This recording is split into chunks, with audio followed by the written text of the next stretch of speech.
what is the actual biological age that humans can live to is the really interesting points we're going to raise in the next 10 years probably, and then beyond.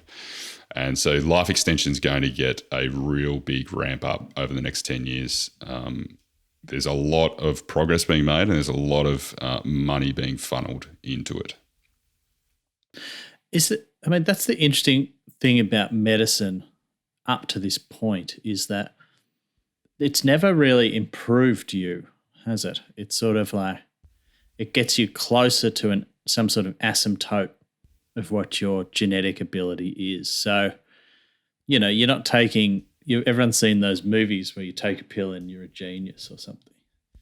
That's not possible for us. Like even like some of the bodybuilding stuff where you're taking creatine or human growth hormone or steroids or something, it's still capped out by your frame and other things, the physics of your body.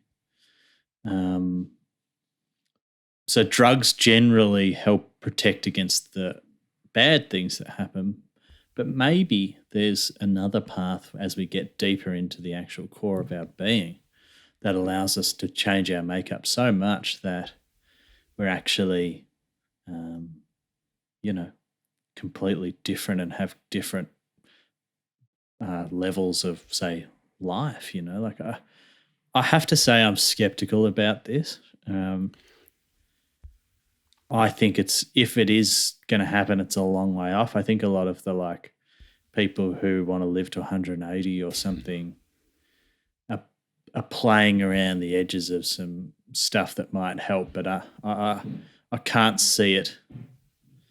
Just the way the body works doesn't seem to me like we're deep enough into it to crack this code yet. But, no, I tend to agree with you, mate. But what I think you got your Dave Aspreys of the world who are doing some pretty interesting stuff, but wearing blue light glasses and freezing your body every morning or something, I'm not sure it's going to get you to 180.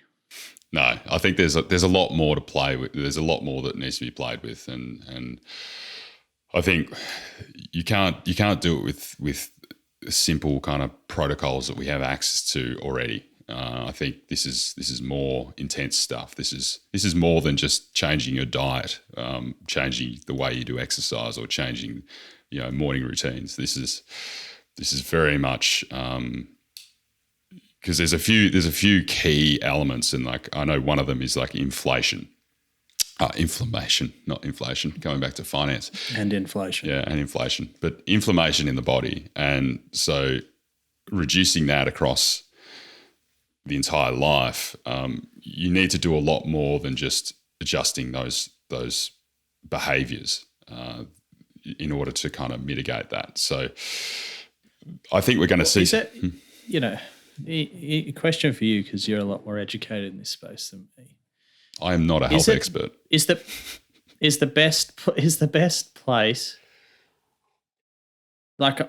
from what I've read, the best thing you can do is not eat as much. Is that true? Well, if I'm because your body slows down a bit or whatever, is it metabolic rate that's one of the best things you could do?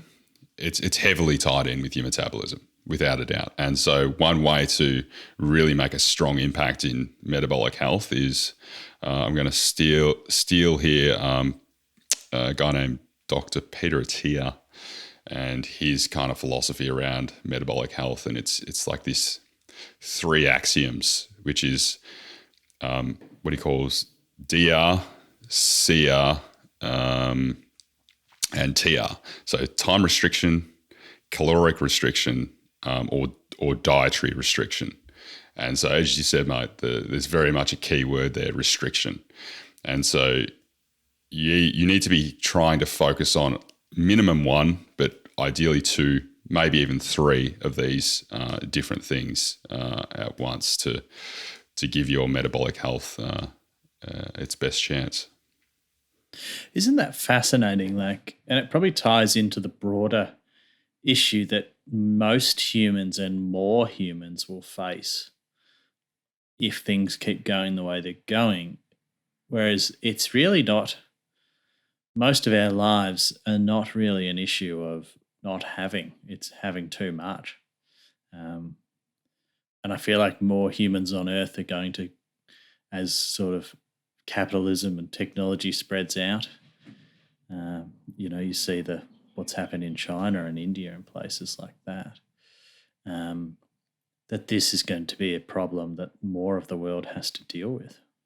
And I would have to say the Western world, myself included, is not dealing with it as well as they could. No, exactly right, mate. And I think it comes back to the same problem we spoke about before, the classic political marketing, private interest versus the real kind of science at its core.